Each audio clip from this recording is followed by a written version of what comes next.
Muy bien, en este contexto un poco putrefacto, la verdad, donde más de la mitad de la población dice que no hay problema en votar por alguien que roba, pero hace obra, o sea, más o menos un ladrón eficiente.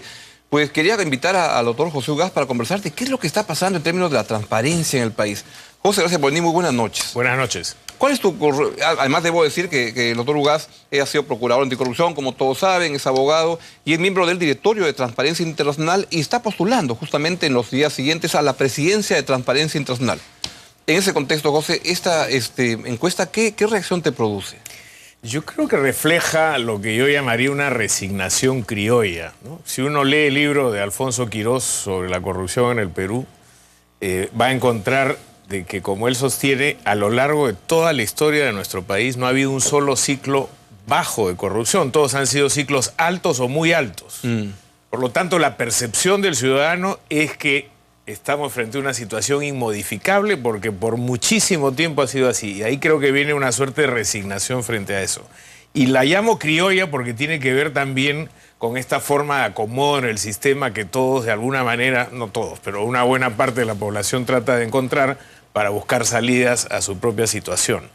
Esta cultura criolla de Pepe el Vivo, de tratar de sacarle la vuelta al sistema. Cuando uno advierte que hay una impunidad creciente, y esa lamentablemente ha sido la historia del país por mucho tiempo, salvo, digamos, periodos en los que han habido arremetidas anticorrupción, pero que no han durado mucho. El caso, muy cortas, ¿no? Muy cortas, ¿no? La de Fujimori y Montesinos ha sido una.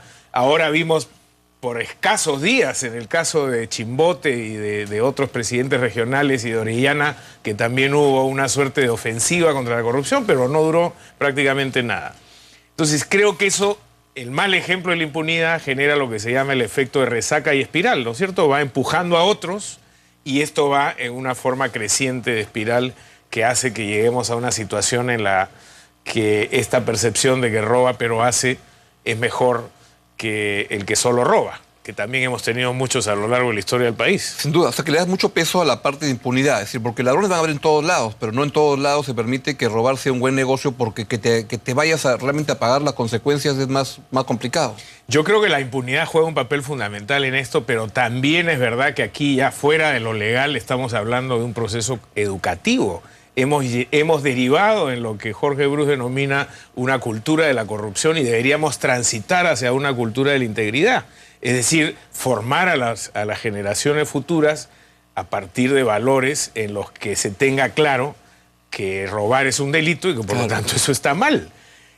Parte del problema de la corrupción es que es una práctica o un delito en algunos casos, en muchos casos es un delito que no genera consecuencias visibles. Hace poco veía a una señora entrevistada en un programa de televisión y le preguntaban, bueno, ¿y usted qué piensa de tal periodo de corrupción del Perú? Y dice, bueno, pero eso ha perjudicado a los que tienen dinero, a mí no me afecta. Claro. Y creo que hay una falta de conciencia que cada sol que se roba y que se va por la vía de la corrupción termina implicando menos educación, menos salud, una situación en la que la vivienda no está al alcance de todos, una sociedad menos igualitaria, ¿no? ¿Y eso ha sido culpa de quién? ¿Del periodismo, de la política, de no explicarle a la gente didácticamente que es así? Yo creo que aquí hay responsabilidades compartidas, ¿no? Desde las familias, donde debería explicarse, yo he escuchado en muchas familias, desde la época de Odría, ¿no? Se decía, bueno, Odría sí está robando, pero ha hecho escuelas, es un presidente que ha estado muy activo en construcción. Creo que la familia juega un papel ahí. Las escuelas y las universidades creo que tampoco han sido muy claras en los procesos formativos en materia de integridad. Hoy encontramos que generaciones no muy lejanas al año 2000 no tienen idea quién fue Vladimiro Montesinos, qué pasó con Fujimori, cuál fue toda esta historia infame que hemos vivido en la década del 2000, ¿no?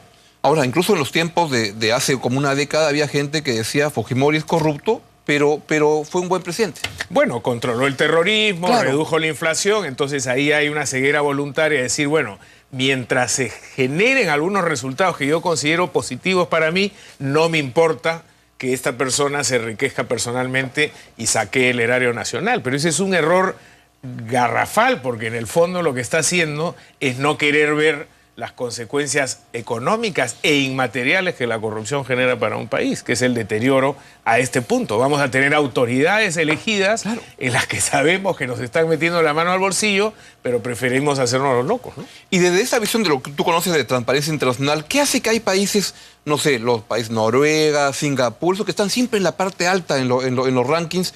¿Qué es lo que hace que esos países les vaya bien en términos de transparencia? Además son países económicamente muy exitosos y otros que no estamos tan bien. Bueno, ahí hay fenómenos complejos y diversos, ¿no? Yo diría que habría que analizar caso por caso, pero en la mayoría de ellos lo que ha habido es, digamos, un sistema que ha permitido, porque incluso uno puede comparar la actitud de los ciudadanos versus la actitud de los gobiernos. Uno tiene países como Suecia, por ejemplo, donde los niveles de integridad ciudadana, o Japón, son muy altos, pero uno va a ver las autoridades japonesas y tienen gravísimos problemas de corrupción, como ha ocurrido con empresas y funcionarios públicos en Suecia también. Entonces, creo que son procesos formativos que tienen que ver, en algunos casos, con sistemas educativos adecuados, en otros con sistemas de control. En algunos lugares la religión ha jugado un papel fundamental. El calvinismo, por ejemplo, ha tenido procesos formativos diferentes. El tema de la conquista, ¿no?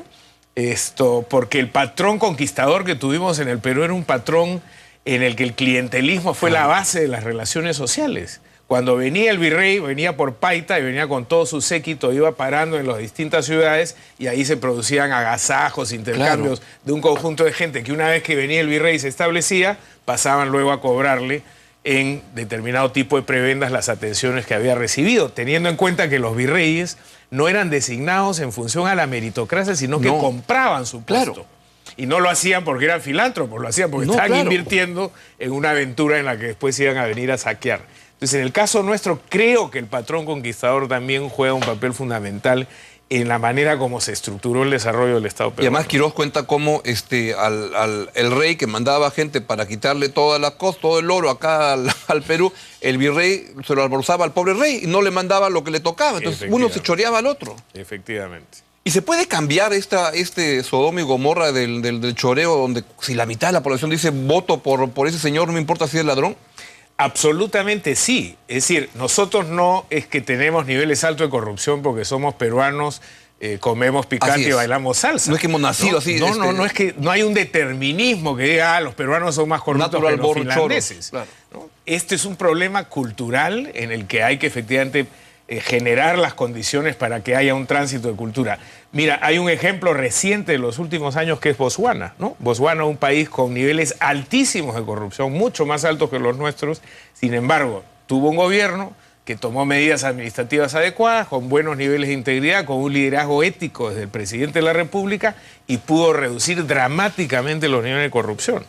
Lo mismo pasó en Hong Kong, cuando se crea la Comisión Independiente contra la Corrupción. Hong Kong, que era una de las plazas más corruptas del mundo, redujo dramáticamente también los niveles de corrupción. Entonces hay ejemplos de que tomando las medidas adecuadas y con los líderes adecuados, esto puede cambiar. Ahora, si vamos a elegir autoridades en las que sabemos que se concentra una serie de efectos, entre ellos el robo, evidentemente estos tránsitos no se van a poder dar porque no tenemos un liderazgo ético en los más altos niveles de conducción del Estado. Y autoridades que se desprestigian. Mira cómo ves lo que pasa en la Fiscalía, donde el anterior fiscal de la Nación está cuestionado y el actual también, casi por las mismas manchas.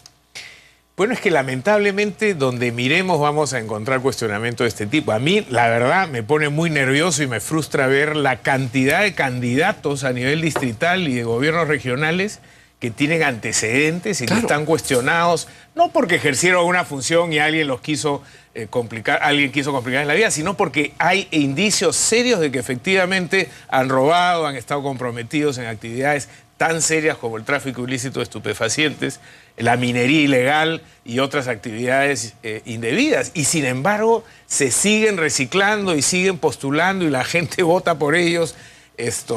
La verdad que el futuro se presenta bastante incierto. Por un lado, con una ciudadanía que no tiene claro el daño que esto hace y las consecuencias de un voto irresponsable, y por otro lado, con una falta de renovación de cuadros políticos que hace que siempre tengamos a los mismos y no a los mejores postulando para posiciones públicas, ¿no? Y el avance del crimen organizado en diferentes lados, organizado y desorganizado, no sé, pero la tala ilegal, la minería ilegal, narcotráfico, trata de personas, eso es una perspectiva que va a poner cosas peores.